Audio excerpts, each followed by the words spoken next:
Okay, thank you. So I'd like to start with a land acknowledgement and acknowledge that For Our Grandchildren is situated on the traditional lands of the Mississauga and the Chippewa nations. And I was walking this afternoon and I thought, yeah, Indigenous people didn't really need a climate action plan. The ethics of their culture and their spirituality were just based on such a strong and deep reverence and connection to nature.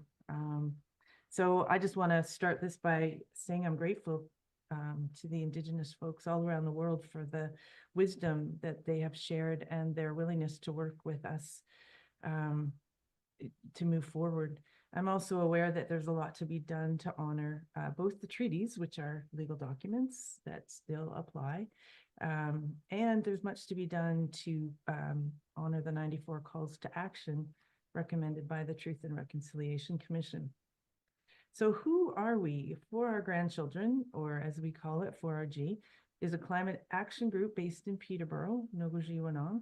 And our mission is pretty simple. We want to engage and mobilize people to take effective climate action. And I just wanted to point out that the webpage has so many amazing resources. You can find out what we're doing. Guy and other people upload optimistic and outrageous stories. We have a lot of fabulous book reviews that have been written by various members. You can find out how to get more involved and how to donate if you would like to do that. So tonight we have a very special video we're so excited to show you. The Youth Leadership in Sustainability is a program that runs through Trent University, and Cam Douglas is a high school teacher. He's the founder and director of the program, and he's also a member of the Community Action Plan 2.0 Community Working Group. That's a mouthful. And so he asked his students, as the youth who will be most affected by climate and we all are right now, he asked them to work on a video. So they've created a video, and I'm not going to say much more about that. We have a student tonight who is going to introduce the video to you. So Lena, if you would like to unmute yourself and tell us about your video that you and your class worked on. Okay, hi. You pretty much introduced me, so that's pretty great. My name's Lena. I'm usually a grade 11 student at Thomas A. Stewart, but for this semester, I've been a part of the Youth Leadership and Sustainability class. You can tell I'm one of Cam's students because we both have like maps up in the background, so that's, pretty classic. I won't go too much into YLS, but it's basically like a one semester senior high school program that kind of pursues turning youth into like active leaders in their communities. So it's based on a lot of environmental science, climate change stuff, like advocating skills. And through that, one of the issues that we've been exploring since actually the third day of class in September was the Peterborough Climate Change Action Plan. So like I said, we started talking about this way back in September, and at the time there wasn't really much to do to pursue with that idea, so we kind of let it simmer and let that seed stay planted in our brains until November, when we circled back and decided that this was a really good opportunity to not only use our voices as youth, but just to reach out to the community and share why this is such an important opportunity for everybody to pursue. So when we were trying to figure out how to get that idea across, the main thing we needed to do was figure out how we could get council to approve it. And how you get council to approve stuff like that is to get them to hear from the community.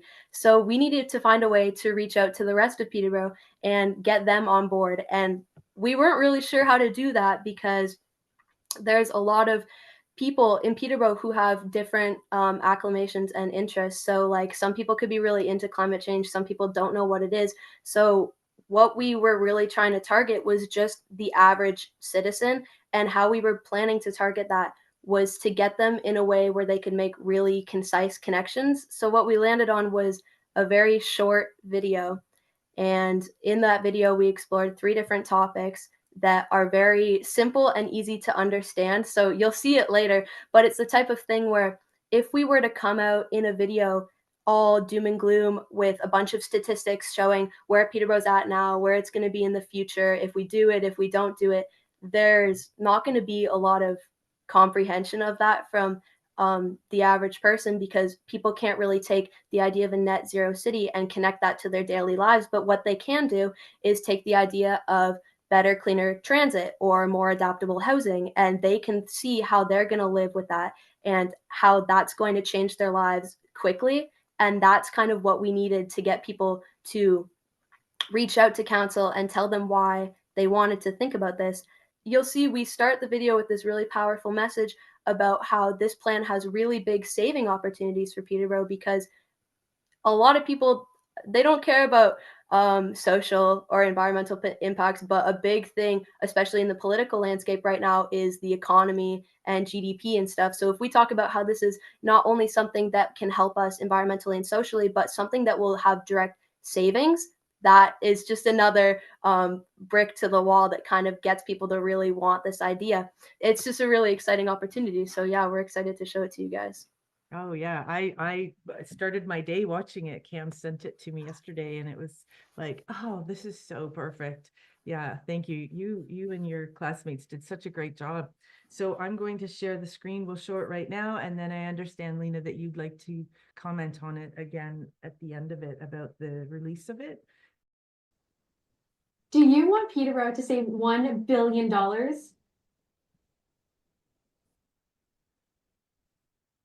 We are KPR's Youth Leadership and Sustainability class, and we are your future. The city's new climate change action plan calls on all of us to step up to this challenge. We had an old plan from 2017 that had some issues, making it hard to implement. A bold new plan that will take the city to almost net zero greenhouse gas emissions will come before City Council in February. This plan is an important opportunity for our city. We have the chance to join thousands of communities around the world in trying to create a more secure future. Our new local plan will impact so many aspects of our lives in positive ways. Here, we're going to focus on three things. First of all, housing. Housing is important to all of us, whether we own, rent, or struggle to find a roof overhead. We all understand the tolls of energy bills, and so does the new climate change action plan. It would call for higher energy standards on new homes, as well as financially supporting retrofitting projects. This includes the installation of heat pumps and the replacement of windows and doors for proper insulation on homes already built. Heat pumps are a really efficient heating system that produces very few greenhouse gases. Better insulation ensures that you don't lose more on that heating and cooling system. So if we go through with the climate change action plan, homeowners and renters will save much more money in the long run. Now everyone can afford a cool summer and toasty holidays, but we can't spend all of our time inside. During COVID, we weren't able to go over to friends' houses, but we were still able to hang out by using green space to talk and walk our dogs. Ever since then, I've spent more time outside because it's calming and it helps me connect with nature and my pets. It's a great third space to hang out. Green space is beneficial for everyone's mental health. I love I have a place where I can sit down, relax, and take a deep breath of fresh air. It's also beneficial for physical health. I can go outside and jog with my dog instead of sitting at home all day. Having trees helps create clean air, cool down cities by providing shade, and work to shelter when the weather's bad. Preserving our green spaces means that we can have more animals living in our community, improves aesthetic value, biodiversity, and builds resilience to climate change. Once you get out of the parks and onto the streets, you'll notice Peterborough is a very car-centric city. But young people want real sustainable transportation options. They want to be able to drive their cars, use public transit, and feel safe as a pedestrian or a cyclist. Someone who doesn't have his license, biking was how I get around. However, it's tricky to find a safe and efficient way through the city. This plan will ensure that I and other cyclists have a safe route through Peterborough's bike lanes and infrastructure. More people on bikes means less people in cars, which means more open, free moving streets for everyone. And it doesn't stop at just bikes. Public transportation gives people a chance to relax. They can look at their phone, write an email, they can take their eyes off the road. You can't do that in a car. As buses make the switch to electricity, they'll be much quieter, making them much more of an enjoyable ride. Transportation currently accounts for 50% of Peterborough's greenhouse gas emissions. but the climate change action plan will help fix them. By improving and electrifying these alternate means of transportation, Peterborough will improve air quality, reduce its greenhouse gas emissions, and make transportation accessible for everyone. The consultants who created this plan calculate that if we can implement all of these things and the other elements of the plan, we can save our community $1 billion in the next 25 years. The city of Peterborough has so much to gain from this opportunity, but it will only happen if our councillors approve it. And to do that, they need to hear from you. We know what we want. What do you want? Now it's up to you.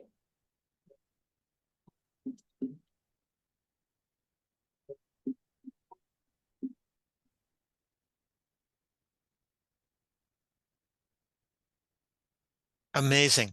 What a wonderful plan. It's really amazing. What a wonderful video. You guys have done an amazing job, and I'm hoping you're going to be at council when this comes to council, and you can give the amazing pitch that you get that your classmates from 4 years ago gave for a climate emergency. Yeah, I want to thank Lena and Cam and YLS for that, and I think Lena has a few more words to say about the video and YLS. I think I mentioned earlier, but this is the first time we're sending the video out. It's actually not released yet, and that's because this whole plan has been such like a long time coming. Like, it was supposed to be in June.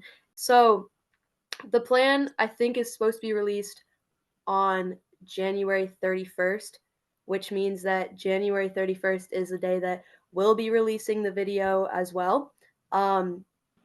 When the plan does get released, we have everything that needs to go. We've got the video, we've got the website, we've got the petition, posters in the works. So it's all set up and it's ready, and it's just patiently waiting until council sees it for us to show the community. And then when it does hit council, there are YLS students who are going to go speak with council, like Guy said. So that's pretty exciting. I think we were really happy to be able to get this in front of an audience before that happened. That's awesome. Hey, So, Cam, if you don't mind putting your email address into the chat, and Lena, if you can send Scott and I all those links to like social media, everything, we can send it out to the people through 4RG on the 4RGmeet's mailing list. We'll get going with the panel itself, and of course led by E. Hanchette, and he's going to introduce our speakers a little more and get into that.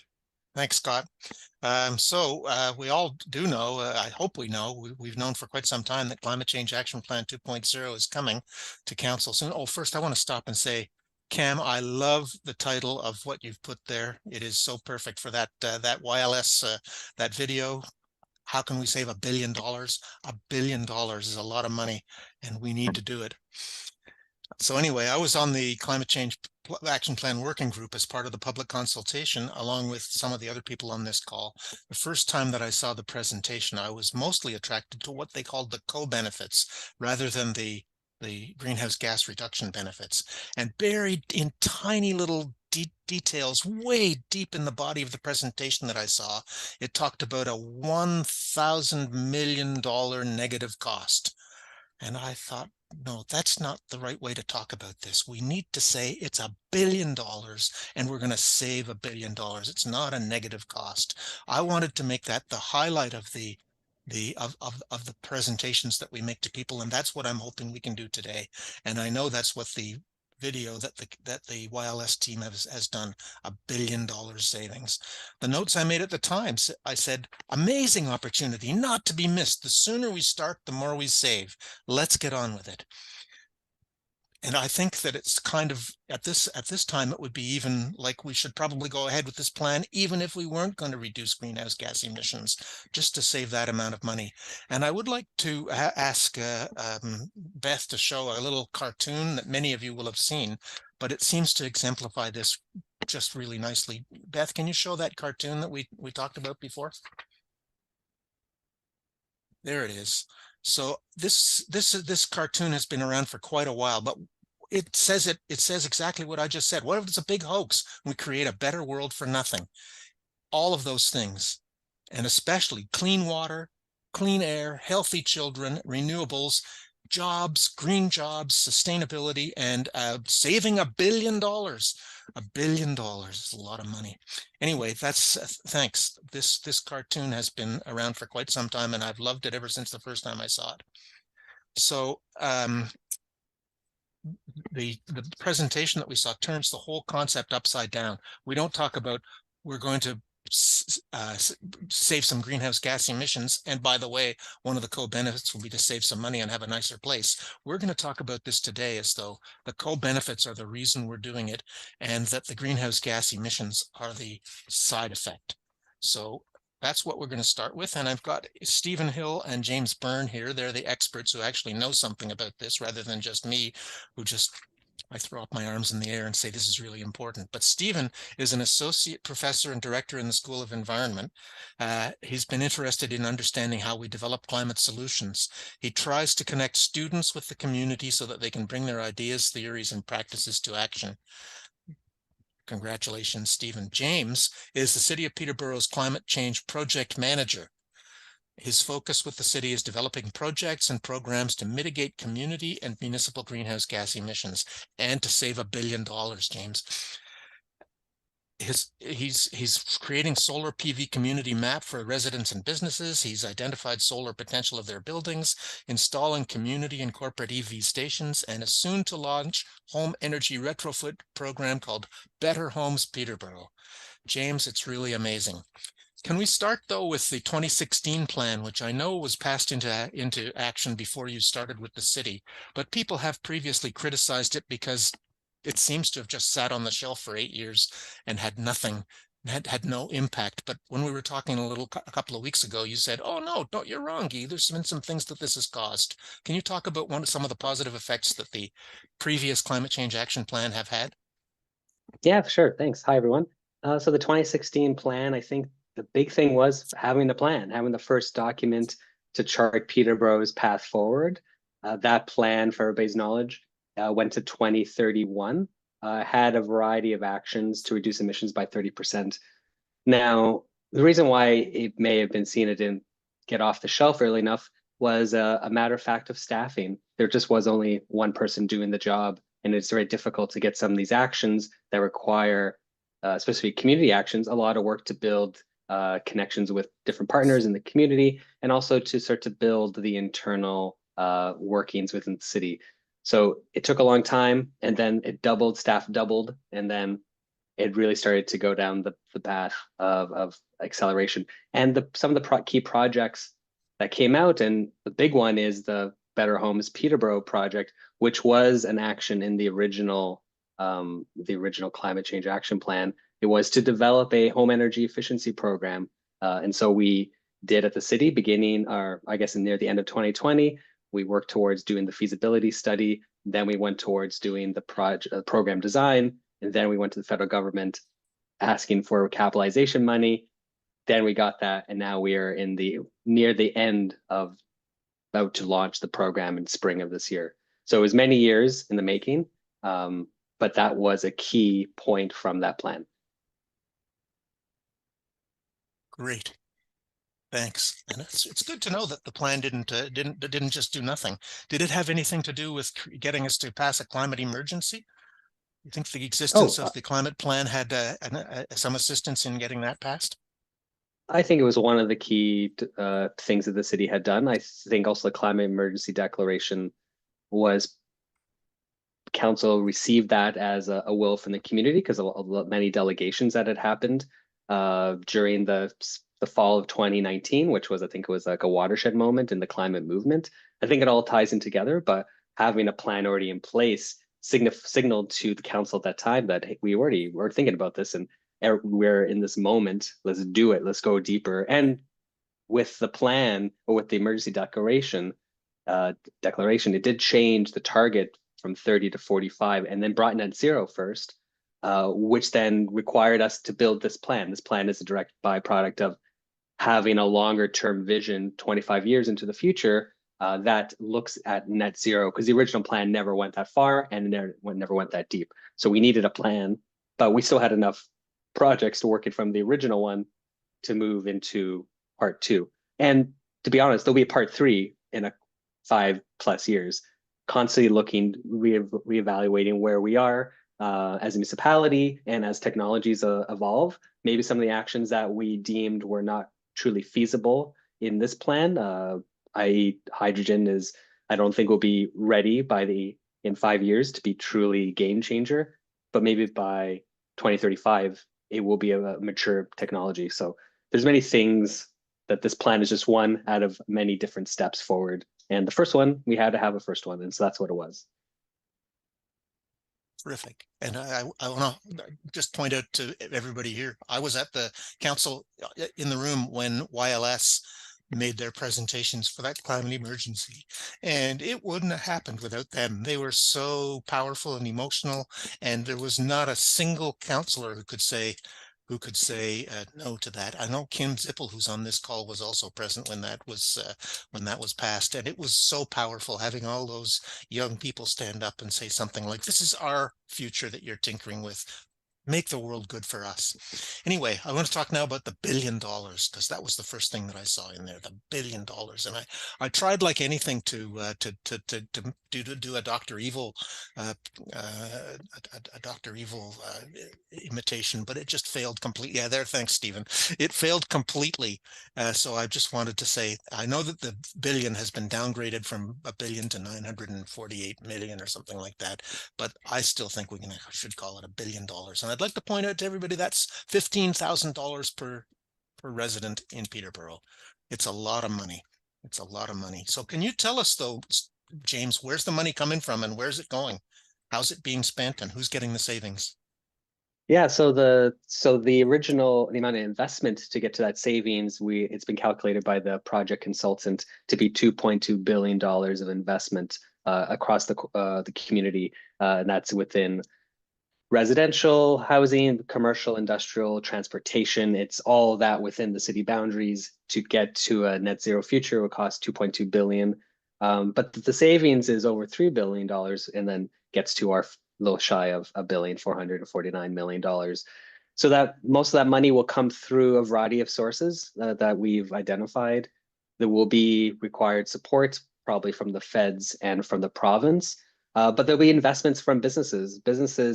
How they achieve that, there'll be probably supports for businesses to make the transition, but money talks, and businesses will follow where they have to go, because some of these savings, especially when you consider just the building aspect of it, doing building upgrades, so changing your envelope to improve your insulation, windows, doors, that in itself, you're just saving money that you're just blowing out the door through a drafty building. And then you change your mechanicals and it's more efficient. So you're seeing, or we determined that the energy savings component of utility bills over 25 years is the main driver for that savings, because it is so costly to heat your home in the winter, or a business to have industrial processes that some of them can be inefficient. We'll see a savings. And also with the fuel charge for vehicles, that if you do switch to, let's say, electric or a plug-in, and they are plugged in the evening time, currently in how our hydro system is set up, it is the cheapest time to use electricity. So utilizing the premium price or not charging during the premium sale of electricity in the middle of the day, but doing it at night, if you do that properly, there is tremendous savings. So utilizing fuel more effectively drives the big dollar value. Now that $1 billion doesn't come from the city. It's not driven by the corporation, the City of Peterborough. There are investments, and the plan does line out where the city will need to still do foundational work. The Home Energy Efficiency Program, which was formerly, or what is now the Better Homes Peterborough program, there is one of the actions within that plan is to recapitalize that beyond its 4-year window, because that's how long we're being funded by the federal government, to recapitalize that, but then also expand it to maybe commercial buildings, maybe not industrial, but there's many commercial buildings that could qualify for renovation within Peterborough. And so making sure that is a long-term investment, because provincial or federal renovation programs come and go, as we've seen. When they run out of the money, they're out, and it's competitive across the country. having a program that's localized within the city boundaries guarantees that the 30,000 homes within the city, plus the thousands of other businesses, could have access to financing to do this work, and keeps and those jobs that do the renovations are local as well. So there's one of the co-benefits, which I'm kind of getting ahead of myself here, but the money will come from a variety of sources to realize this true investment potential. So how much of the money, sorry, James, but how much of the money comes off like the books from the city? How much of it is the city actually spending? How much of it will show up in the city's budget? So this plan, so by 2030, we are forecasting, if we recapitalize the Better Homes Peterborough and expand its scope, we will incur over $20 million of city dollars to do that. Of that 20 million, 16 million of it will be purely just for that program expansion. The $4.5 million will be for other elements of this climate change action plan that the city needs to do to foment that change required beyond 2030. Because the scope of this plan is to 2050, but we know it's just one of the stepping stones. So we can't go too far into the future without having some key programs and projects in place and completed. So when we get those done, the CCAP 3.0 will happen, and then we'll go, what happens next to keep this ball going? Do we just is that plan simply just keep the course steady, just keep moving because we're at a great trajectory? Or is there things where the playing field has changed and we have to start incorporating maybe new ideas, projects whatsoever? That's great. Is it fair to say that the city, by spending a little bit of money, relatively little bit of money, can enable citizens to take the actions that are going to allow the citizens to save a great deal of money over a long period of time? Is that yes, the Better Homes Peterborough, I think, is one of the great examples of what you're trying to talk about, because how we are receiving money from the federal government it's like a Kickstarter for our program to allow us to hire a third-party entity to do the work that will have an energy coach in part of that program, which will allow any kind of resident within the city of Peterborough, they have questions, they want to do an energy retrofit project, speak with a qualified energy coach, identify projects that they can do, and then from there, there's opportunity for financing. And that financing could be through our third-party financial institution, which I can't say at this moment because we're not finished signing the agreement, but it would be through that avenue. So you can go through just like a regular type of financial, like a bank or co-op, or go through your pay back through your property tax. That's another way to do that. And that would be directly a loan with the city, the corporation, the government itself. And through those, we are going to be piggybacking and allowing stackability within our program with other renovation programs. So right now, the province announced they're having, at the end of this month, there's incentives, many incentives for many different energy conservation measures available. We will be utilizing those incentives within our program so homeowners could get access to the incentives, but also get access to our energy coaching, plus the financing we're available. So utilizing what's existing, make sure we're nimble enough to adapt, and then maximizing what we can. So the little city government the little program that we developed can be outsourced and be bigger than you would normally be if we didn't allow for this kind of stackability or playing nice with other utility programs that exist right now. Very good. Stephen, did you want to ask anything about that, or is that all clear to you? You've got a very good insight into all these kinds of things. The first thing I want to say is don't anyone leave before you get to see the YLS video that Lena Skinner talked about, because I got to see an earlier version of it, and it is incredible. So that's the first thing. And the second is that the work James has been doing on this, this home energy retrofit to Better Homes Peterborough is really complicated. We think of our own house as something that's, I can conceive of or imagine thinking about energy efficiency in my own building or the apartment or whatever. But when you start to aggregate this and think about how to finance it, so it's, $2 billion of it capital investment across the community to achieve the savings means that we have to find that money. And so we can save money on these home energy efficiency programs, but to mobilize that money is really difficult, and to do it in a way that makes it accessible to to people who maybe can't easily go to the bank and get a loan, or they have to split incentives between renting and owning, is very complicated. So that's really a great accomplishment, James, to have moved on that.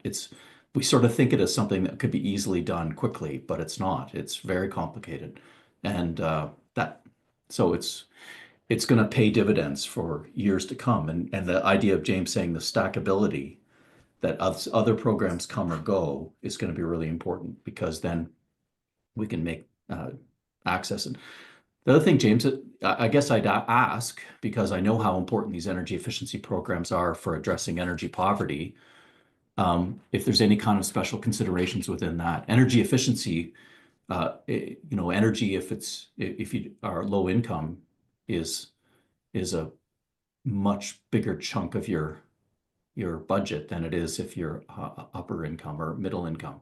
And so any savings can really do a lot to work in justice and energy justice in this system. So that's what I wonder about, is that kind of elements. One of the key facets of the Better Homes Peterborough is allowing rental properties to be part of it. So a homeowner, so not like an apartment building that's above 3 stories. So like a traditional Peterborough single detached home that is used for is a rental property. The homeowner doesn't have to live there, but they're still the landlord.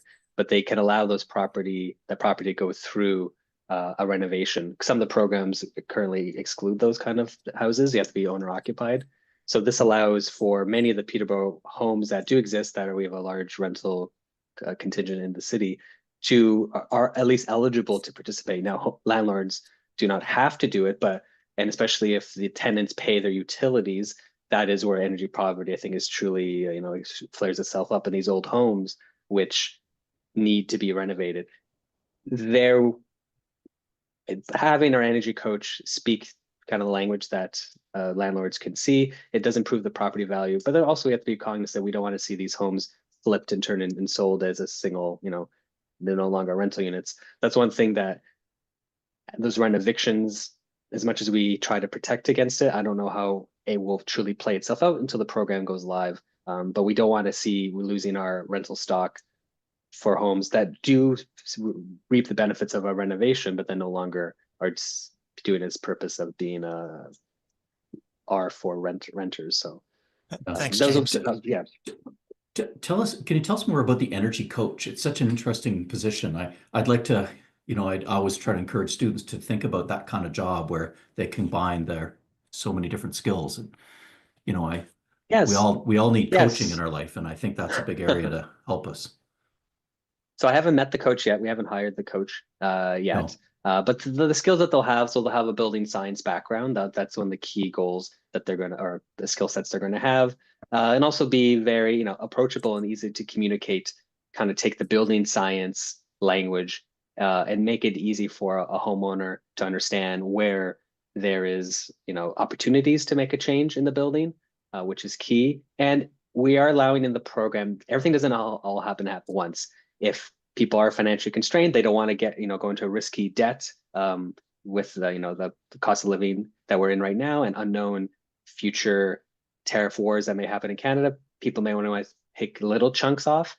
The program is allowed for revolvability. So you can come in, it's like every homeowner will get a net zero pathway report. They'll know, okay, we have these 5 projects that we can do to get our building close to net zero. I only want to take project 1 and 2 off right now. And then maybe in year 3 or 4, we'll go back and maybe do the rest of it. Because if they do maybe a $10,000 project, that's a lot of money for them. They can pay it back at the rate that they can, and then once that's done, they can re-enter the program. It depends on what the project is. So we're cognizant that not everybody wants to do everything to go to a net zero home right away. They can, we love it, but we know a net zero home would probably cost $50,000 to $75,000, and that can happen. We're limiting anybody doing that. Unless, doing the proper financial checks that we'll have to do. But allowing for that flexibility we're trying to work with people here where they're at as much as possible. Can we move on? This is great. Don't get me wrong, but I'd like to move on to some of the other benefits of this plan? So, Stephen, would you mind taking a crack at what advantages you can, positive impacts you can see in the local economy based on implementation of the measures that you know about in this plan? Well, you know, the city has talked a lot about co-benefits, and I think it's a smart thing to do because politically you have to, not everyone in every moment of their day thinks climate change is the most important issue. You know, so you have to build a larger, you have to enlarge the envelope of people that are concerned about or that are willing to support these kind of actions, right? So we have to entrench the policy so that when the next government comes into play or the next council comes along, they don't axe the whole program. So it needs to be robust, and that's and grow the number of people that want to support these kind of programs. And that's really by finding all of the multiple reasons and then shaping it into a story that people can get. And that's why the, you know, Lena and the YLS students with their video, they've made a story. They're starting to talk about this in a different way, beyond just the climate lens. And not to say that the climate lens is, you know, it's profoundly important to me, but it has to have, we talk about these stories, that we talk about the things in our lives, the systems, whether it's our home or our transportation systems or our food systems, in all sorts of stories, right? That's how we communicate about them. And so this is getting there. It's, you know, James is only one person, and there's not going to, you know, but as people start to experience it or go through a process of working through their home or changing their transportation system, then the co-benefits, the savings will materialize. You know, we know how expensive, the city has done lots of work on how expensive the unsustainable assets or infrastructure are in terms of development charges, you know, the upfront costs for new homes that are expensive. That kind of infrastructure, if it's more sustainable, if it's more compact, it's less expensive. And so there's big savings from that. Would it be safe to say that this will be a boost to the local economy in terms of local jobs for people putting up solar panels and doing home retrofits, or is that an exaggeration of the benefits?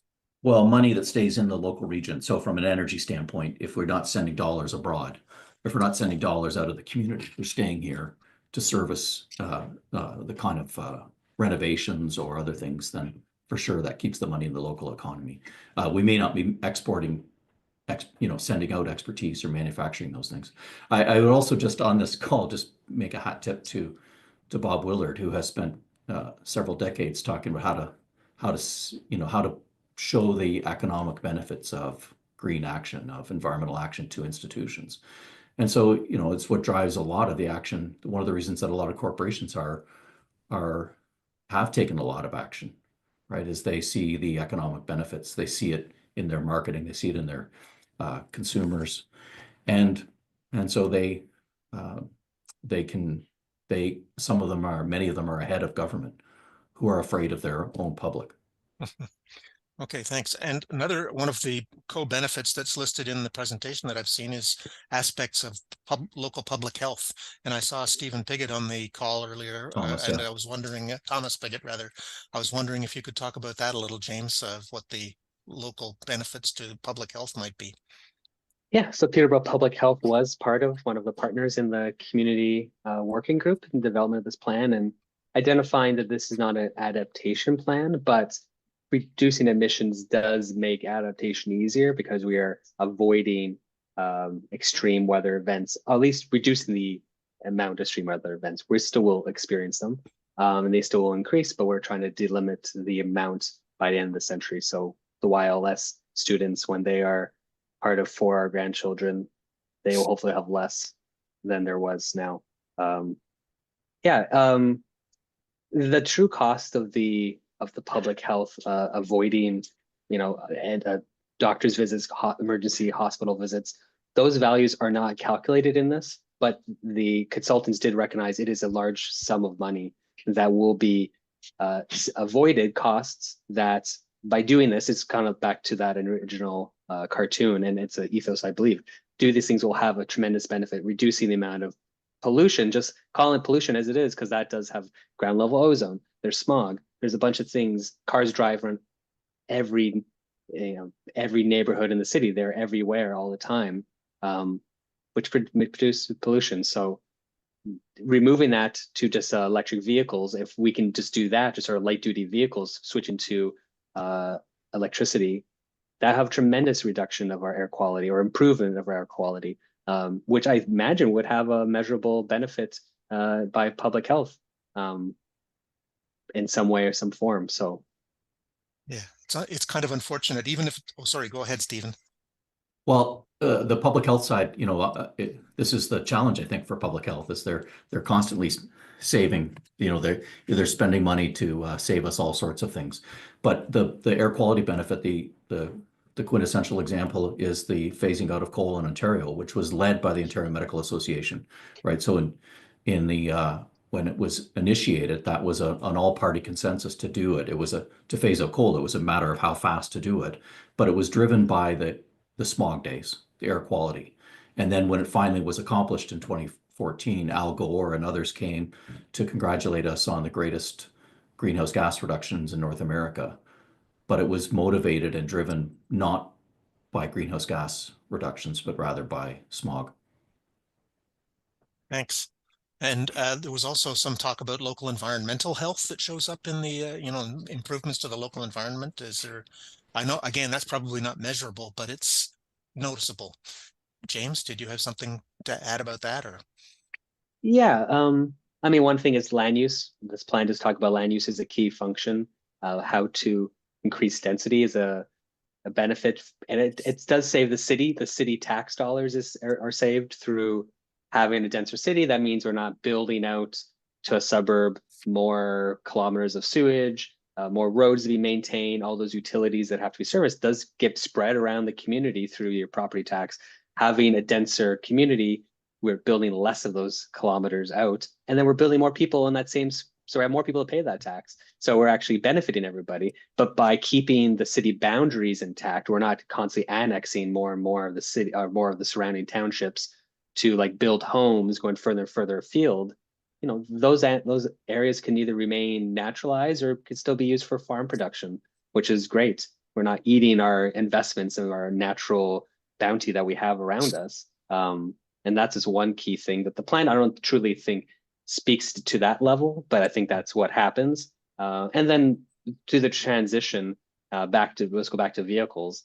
The amount of fuel that's spilled by filling up your car that goes into our waterways. Well, boom, we get our water from the autonomy. So we have to make sure, we would reduce those contaminants as another benefactor to the transition. And people who love fishing will benefit tremendously from that. But then water temperatures may increase. So maybe as a result, they don't because of climate change. I don't want to speak to the fisher folks if they're really optimistic about having more fish in stocks in the waters, but I don't know. Okay. So the presentation of the plan talks about big moves in 7 sectors of the city, and the first one we've talked about a lot already, which is housing, and that's the biggest one and the one that's most easy to control. And you've already talked a lot about the HEAP or Better Homes Peterborough program. Is there anything you'd like to add about that? Because I've seen flying by the chat here, there were a lot of questions about the details of that. It seems to me that it's a way that people can borrow money against their house, not against their own personal assets, and do the energy updates necessary through funds that are kind of made available to them through the city. Yeah, that's one of the financial streams is having you're utilizing, you're paying back on your property tax bill at a certain rate back over multiple years to pay off that loan. The other one would be, again, just through a financial institution to do that same way. Or if you want to do it yourself because you have enough money, but you want to have the expertise from an energy coach, we're not going to say you must do one of these other. If you can do the work, but you just don't know what to do, or you don't feel confident to do that, to like make the decision, that is also an opportunity for a homeowner to take. Great. And Stephen, do you see, we know a lot about housing affordability, and you alluded to it a little bit before. And there's talk in the plan that we've seen so far that we will be implementing Canadian building standards that are improving it. Do you see that would be a reason to stop doing this because it's going to increase the upfront cost of homes? Well, I guess I didn't explain that very well, but implementing better environmental standards for building homes might increase the building cost of new homes, and people might say, no, we don't want to do that. We want to pay upfront. We don't want to pay for this upfront.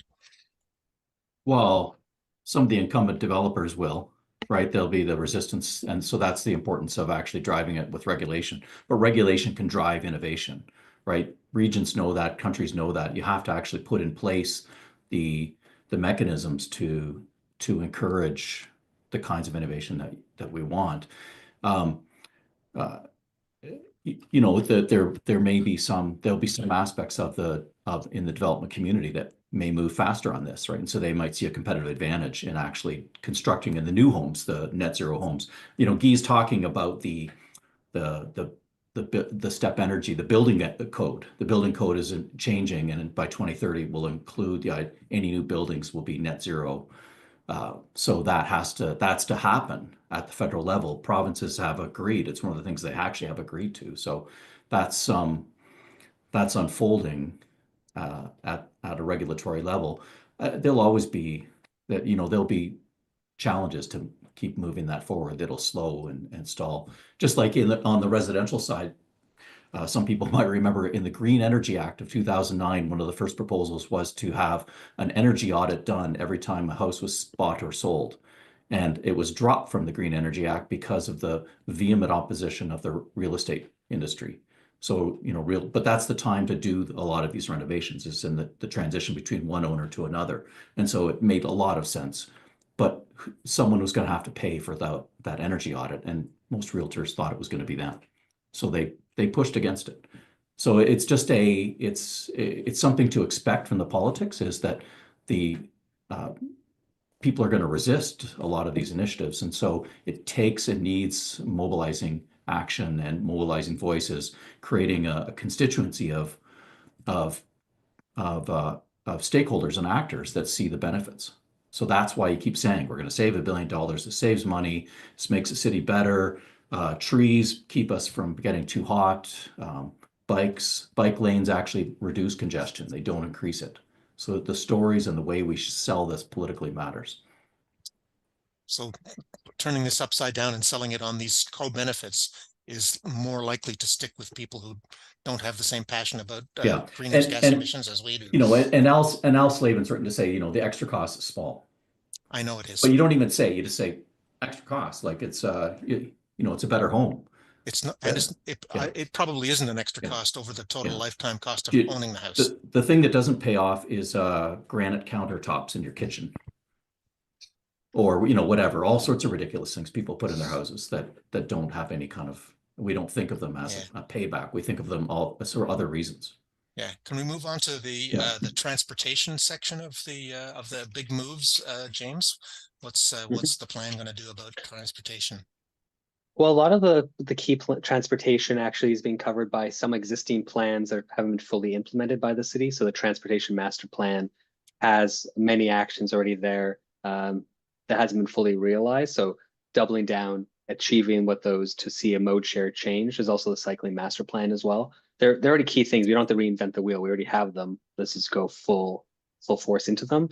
Some of the big things that and there's also other things that are happening at the federal level that we're just going to benefit from through mandating of by 2035 having no more internal combustion vehicles being sold in Canada. If that stays as a federal law or a goal, then Peterborough will benefit. But the transition will be slow because you can buy a car in 2034 combustion engine, and you can have that for 20 years. And so you get to almost the very end of 2050, you still have that car. But that's the playing field we have. So those are some of those big things that are out there. We're working within those environments. Some of the biggest risks that we see that most of the work that will have to happen, and we found out during the development of this plan, is off-road vehicle emissions. We're talking about heavy machinery. We're talking about large heavy-duty vehicles, also like lawn care, things that are lawn care vehicles you don't really think about. There's lots of them in the city of Peterborough. They do a lot of work and they produce a lot of emissions. So finding a way over the next 5 years, and some of those actions are not like we're going to set a target to reduce those emissions. We're also cognizant that what are the alternatives for these vehicles? There's not a lot. There's very few on the market globally. Knowing that there'll be a very, very hefty price to bring one of those pieces of equipment in Peterborough, and you place one, there's probably hundreds of these vehicles that could be due for replacement. So beginning those conversations with different industry players, different businesses to start, I put this on their radar because I'm pretty sure none of them are on this call right now. They don't even know this is even a thing that we're talking about. But it'll be one thing in the next 5 years to start to hold, working group roundtable discussions, because as in the next 5 years, there will be more options for vehicles. There will be a premium to pay, and that premium will cost money. I was to determine where the city could lead on our own procurements when we do our own development, building out roads and stuff like that. We have the power of the public purse to use procurement in our advantage, which will reap the community advantages as well through reduction of noise. Trucks that are electric, backhoes, they don't produce a lot of noise. They don't produce any emissions. Those are benefits I know neighbors, especially who are beside these construction sites, would love to hear, because they wouldn't hear anything. So that's a benefit. And the technology itself, I'm not too sure how mature it is, how long these vehicles could work at a time. Is it feasible today? I don't know. But could it be feasible in the next couple of years? I thought it was pretty cool when you showed up at the electric vehicles meeting that we had down in front of Morrow Park with a big sit-on battery-powered lawnmower that the city owns. I thought that was pretty cool. I didn't even know there was such a thing. I've got my little Ryobi thing at home that can go for about 24 minutes without dying. But I thought that was pretty cool. So it's really great that those things are available. And that's a leading through example. That's where the cities, we're going to lead the charge. Almost we're trialing out that equipment, especially the riding mower, the electric riding mower. We have a couple of them in our city parks, and getting data, because we need to get data. We'll get what the manufacturer can tell us how long it will work, but we want to really test it out for ourselves. And so there's some things that we could do in the next couple of years to do that, especially for off-road emissions, which are more sizable than I considered, but also I never had the data to truly understand its impact. Yes, Stephen.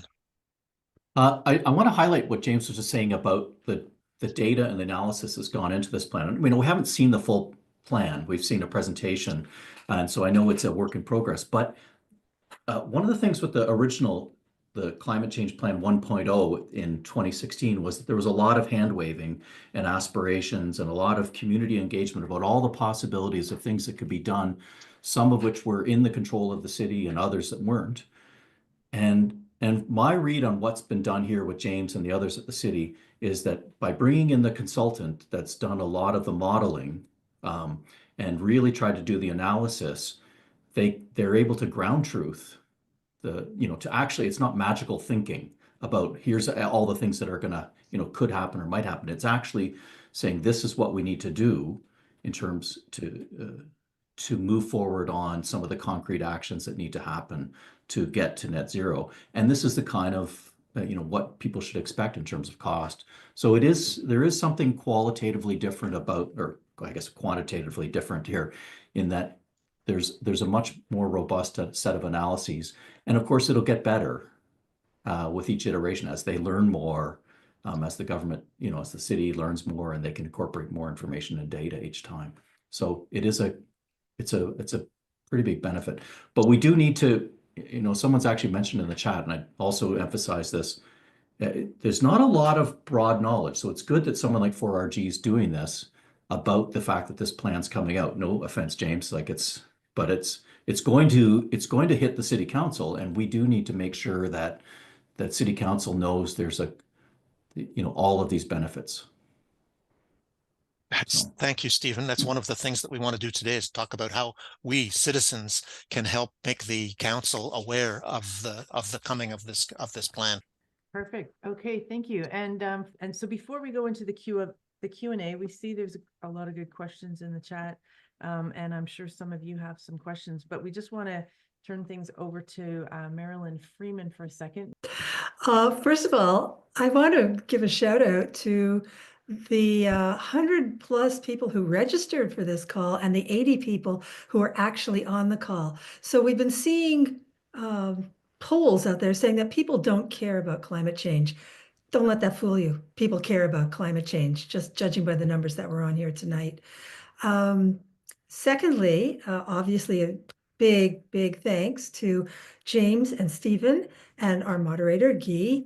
I think the message from YLS, how to save $1 billion ASAP, is super strong. The development of the Better Homes Peterborough thing is really something to look forward to. I was unaware that the CCAP 3.0 is coming in 5 years from now. I didn't realize that there was 5-year breaks to catch up on everything. So that was a new one for me. I love the energy coach concept and particularly the net zero pathway report. I've done 3 houses, getting them almost to net zero, all on my own in different cities where I've lived. The one house I haven't done is the house I presently live in here in Peterborough. So that will be next. And of course, all the co-benefits. And lastly, and certainly not leastly, another big shout out to Cam Douglas's YSL Youth Leadership and Sustainability class. You people rock, absolutely rock. Thank you, Marilyn. Great. So there were a whole bunch of questions. One of them really was, people want to see this in action as quickly as possible. You can tell by the reactions that came through the chat.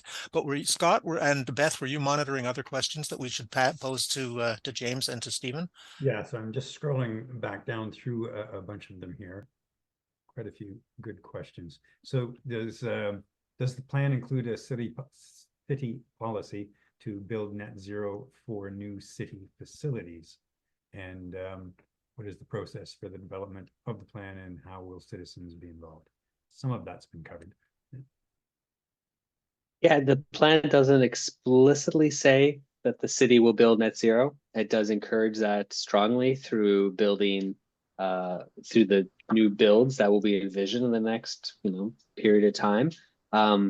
We've already gained some experience through our own first net zero building at the new fire station number 2.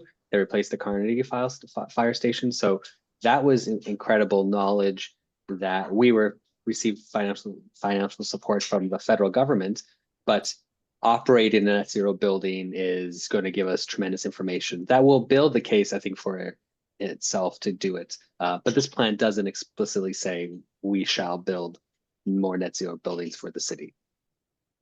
Okay. And I know we talked about the it coming out on the 31st, but how specifically should citizens get involved in giving their input for that? Well, during the regular council cycle, the plan will go to general committee, and then the following week there will be an opportunity for delegations. That is the time, I believe, that all residents in Peterborough can make their thoughts heard regarding to the plan, but also speaking to councillors can happen any time of day.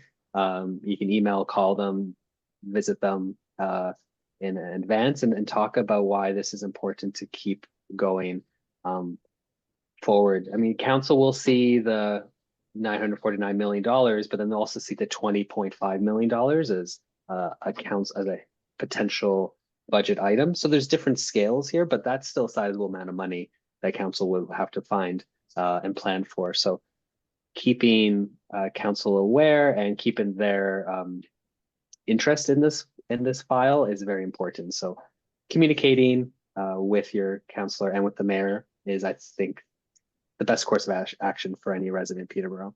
And we're at For Our Grandchildren, we're not going to wait until this is completely announced before we start talking to our councillors. We're ready to start talking to our councillors now based on the information that we've seen.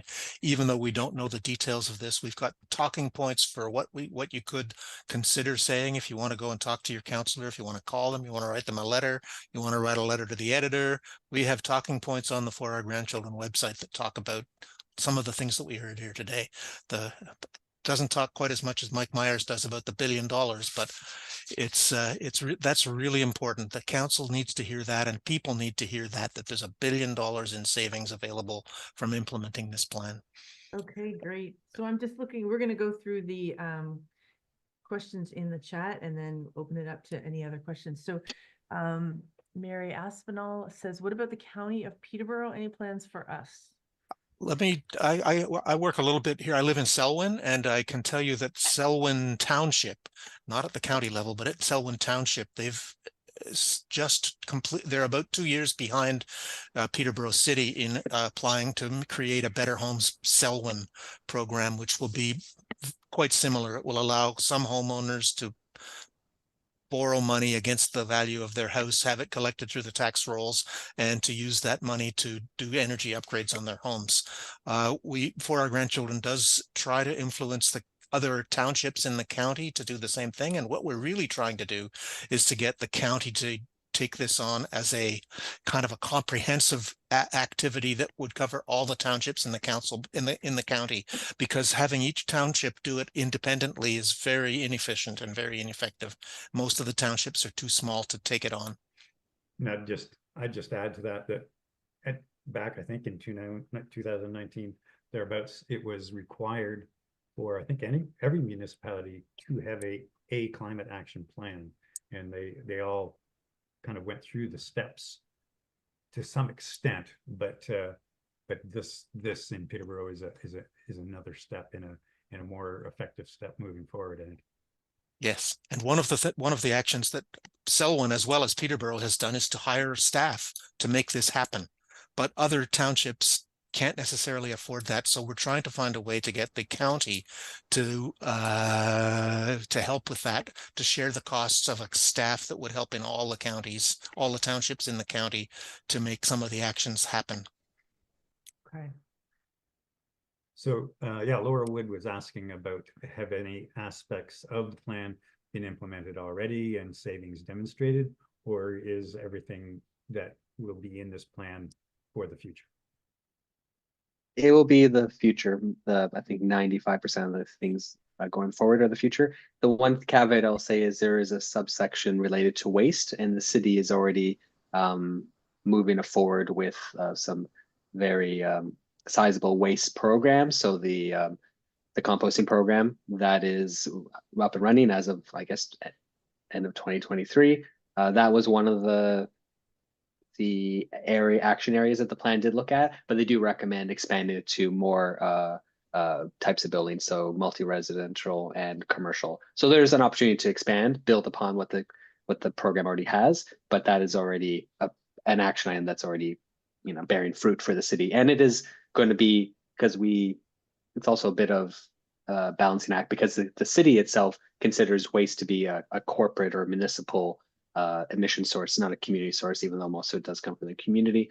But we are projecting we're going to see up to 4,000 tons reduced by the end of this decade, related to the amount of green waste that's being diverted away from the landfill to the composting facility at Bedford Road. So that is already bearing fruit. So we're loving that program right now. Just a related question on that topic there, as to whether this is in the past or the future, James or Stephen, do either of you know of examples of municipalities who have implemented things like this, who can actually show some of these savings in real factual way? Well, the consulting firm that was hired, SSG, that's all based on experience. They've either, their models themselves are based on both lived experience, economic experience, energy fundamentals. They've structured these models to simulate and then tweaked it and modified it to fit the Peterborough context. So, there's lots of examples of municipalities doing this. Guelph is a good comparator for us. They've been leading this for a long time. When they had a mayor that came from OPER that drove a ton of community energy work. Thanks, Stephen. There's also a question here that I think we should mention from, it looks like it's from Ian through Sue Sauve. Do we know it's a good plan? If we haven't seen it all, So James knows that there has been a community advisory group that's seen presentations. And so I think maybe might be worth it to mention the process you've gone through in terms of having these consultants in the citizen advisory group, the stakeholder advisory group, and then the plan itself. Is it a good plan? Because it's a short window to. Yeah. I for the engagement side, I think we did the best. I think any city plan trying to like get a touchstone of what the community wants, and we had local expertise, so the community working group, people who are active in this sphere already. We had a equity focus group that was separate from the working group that looked right into the equity side of the plan, that our SSG spoke to, that I was even involved. They make sure it was very in a safe space so they can really speak to what a plan would, how it would work for those type of people who are experiencing many different, levels of inequity, I guess, in Peterborough. And then we had staff involvement as well. So we have many different staff throughout the city who have their own expertise in their own bodies of work that they champion and work on a daily basis, and make sure those existing plans were part of this. So we weren't trying to reinvent the wheel, but also make sure that we are existing plans like the transportation master plan is fully implemented, because there's already a great plan, but we have to put more effort and resources and time into seeing its true vision be realized. And then we did a phone survey. It's a community-wide phone survey that asks some key questions. Are you interested in renovations? Would you consider transitioning your vehicles? Would you take the bus? Would you walk? How important is climate action in your perspective? So we did that to a statistically representative portion of the Peterborough population to get those results, which then, we also had Connect PTBO page as well that was doing the same questions, but didn't get the same kind of input because it's just a self-select opt-in kind of plan questionnaire. So we had a citywide questionnaire that really helped us identify there's actually a large appetite to do this work. People who are somewhat or who are fully supportive of climate action is 80% of the Peterborough population that responded to that plan, to that phone survey. So that almost equates to what we talked about before. People want to do work, they just don't know how to engage or what to do next. And cost is a big thing. But when we talk about almost $1 billion of savings, there is an upfront cost. There was $2.2 billion to do this work.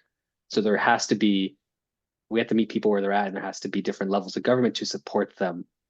Will this plan be successful? We need to capture all the available political goodwill from the province, from the federal government, from utilities to see this vision realized. And I think that's what we'll be able to determine if it's a good plan. But also, it's such a long time period. We're talking about 9,143 days till 2049 and December 31st. Will this plan be successful? There's a lot of avenues for this plan to go kind of which way or on the decarbonization curve, but we have to keep pushing it forward. And I think having conversations with all the players involved, which is actually everybody, because we're all involved in some way, but we know some people or some organizations have the levers to do great change, and to get those regulations, to get those change of direction will happen. And I think will happen once this plan is unveiled to the population and start beginning the hard work of building consensus and trying to gather funds to do this work. Because climate change, in my opinion, is a financial problem, because it is just how to reallocate resources to do the work.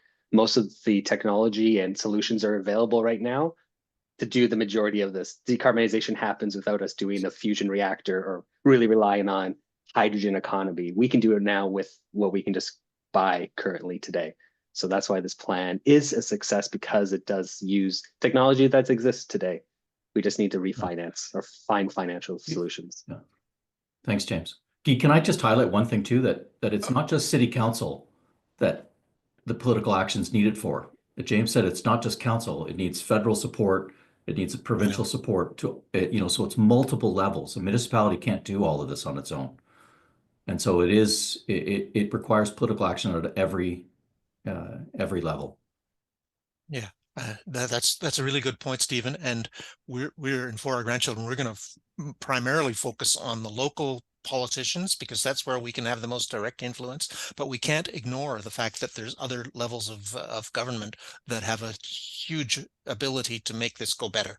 But as for it being a good plan, if it was Sue or Ian who asked the question, I'm not quite sure, but either way, there's a half a dozen people on this call who were a part of that working group who were watching it come along and giving suggestions to James for how to maybe improve it so that it would be more saleable.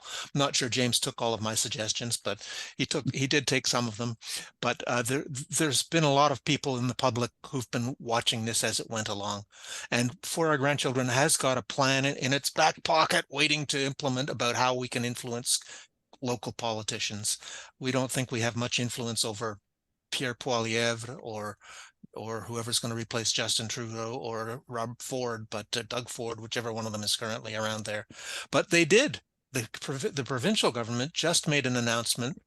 James referred to it a little bit when he was talking about stackability, which is going to allow people to for an example, buy a heat pump without having to pay for it up front. They're going to get the money up front, unlike the Canadian one, which was after you go through a whole bunch of rigmarole, they may or may not send you back $5,000. So the Ontario government even is making some changes that are going to make these kind of actions more useful. So it's 8:30 now, and I know there's a number of remaining really good questions, but I am cognizant of the fact that people have other things that they need to do. So I want to make sure I get the opportunity to thanks once again. First of all, Guy for being the coordinator here, the quarterback, so to speak, and also to James and to Stephen for coming out and giving their time, and perhaps the people that have got those questions, if you could actually, because I'm not sure if some of them have already left, maybe raise your virtual hand and ask them verbally. So we have a hand raised, Jerry Bolinik. Hi, thank you so much for this opportunity to learn about the plan and for everyone involved in the various ways and for the organizers of this meeting. I'm really appreciative of it.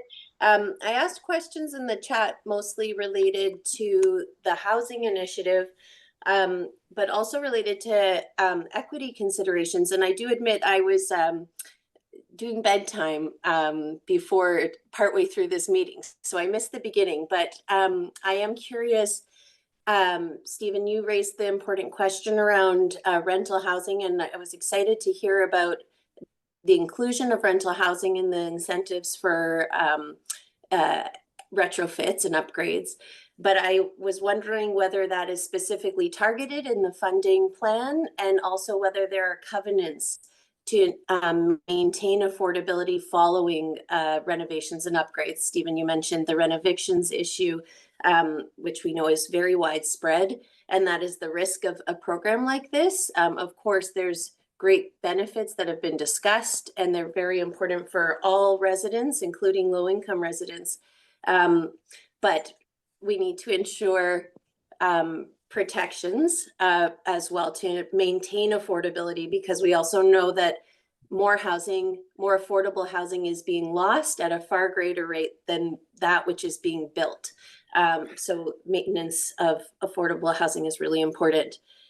So I have that question, and then just more broadly interested in the ways that this plan has incorporated equity considerations for those most at risk of climate change. And that touches on the affordability of rental housing, because those who are most at risk of extreme heat and health effects of smog are also those exposed in their homes, but also in neighborhoods that have higher levels of exposure to traffic pollution and buildings and infrastructure that is less well maintained than those of us with greater privilege. So thank you for considering these questions, and again, for all of your work. You mentioned my name twice, so I'll start just to say, yay. Like that, how do we center these kind of equity decisions in the shifting and remobilizing of money towards a low carbon future? So James said, we have the technology. A lot of this is about finding the funds, moving it into the right places. And as soon as you do that, you're going to create winners and losers broadly. But there's going to be there's the significant risk and likely a reality of unintended consequences. The one you talk about, the renoviction, as we renovate a home for net zero, it may lead to significant challenges without enough housing. It puts a lot on James to think through that. And so I don't want him to, because maybe he's had several conversations with Peterborough Housing and other people who are thinking through the affordable housing. And it would be really interesting to keep it centered. I'm going to just give a little shout out here to Alyssa Skanga, who's on this call, who's thinking about these things as well. And Alyssa has put their camera on and is doing a master's degree at Trent, thinking about heat vulnerability and marginalized populations at the intersection of that and building decarbonization, right? Because the instant thing is to put really crummy window air conditioners in a lot of places that have, for homes that or people who have heat vulnerability are susceptible to that public health issue, but it's going to move us further away from building decarbonization. So I don't know what Alyssa's going to figure out, but boy, oh boy, it's an important topic. So I'd go to James and then to Alyssa just to see what, Yeah, so the renovation piece, we're still working out a way to make it doable. Like it's a key thing. So we identified at the very beginning of this whole program during the feasibility study phase years ago that we have to preserve what we have and not lose more rental housing. But we also, again, they are some of the worst houses to use energy because they're old and underfunded because landlords may not see it a benefit to upgrade the building. And if those buildings are upgraded, maybe it's a good time to sell that home because now they've improved, put more equity into that building, and now it is higher, as maybe get a better bid. Yeah, so we're still working on that, but we are very keen to make sure that we don't lose more than we have. Maybe we should let Alyssa say something too, since I know that Alyssa knows a lot about this. You're putting me on the spot here, Steven. Yeah, so I'm looking a lot, especially focusing on intersections relating to disability in terms of heat vulnerability and building decarbonization. And we know that with climate change, we're seeing lots of these increasing extreme heat events. But we're also seeing in rental housing, especially low-income rental housing, which a lot of disabled people are on ODSP, they're on a fixed income. So those are not always the groups targeted on retrofitting programs. They don't have the capital to do that. So looking at what policy we can implement to make sure that when retrofits, if they happen, how they're funded, how the information is made available to people if it's in a format that is accessible to them, and then also how we can, again, protect against those kind of reno-eviction processes. That's kind of what I'm looking at. I'm going to be interviewing various smarter people than I am to get some of what their perspectives of it are, and yeah, hopefully. So stay tuned. So Jerry, Alyssa will solve the problem for us. We don't have to worry. No, we do have to worry. We have to worry so much. Yeah, but it's so central to these things to not, or to, it's so important to not push that aside. So I'm grateful, Jerry, for you bringing it up. And also one last follow-up to that is in the plan itself for every big move section where we're talking about buildings or transportation, there is almost like depending on what the topic is, a subtopic, the equity piece is written portrayed as a consideration and how the population will benefit from XYZ, whatever the action we're speaking about, because those conversations did happen during the focus group and also just during the community working group as well, of how to like improve everybody with these specific actions and how they'll play out in Peterborough. That's great to hear. Thanks everyone for your comments. I appreciate it. Thank you, everyone. Good night. Night, everyone. Thanks, everybody. Thanks, Scott. Thanks, Beth. Thanks, Steve. everyone. Thank James. you to Steve. Thanks for all the work they're all doing.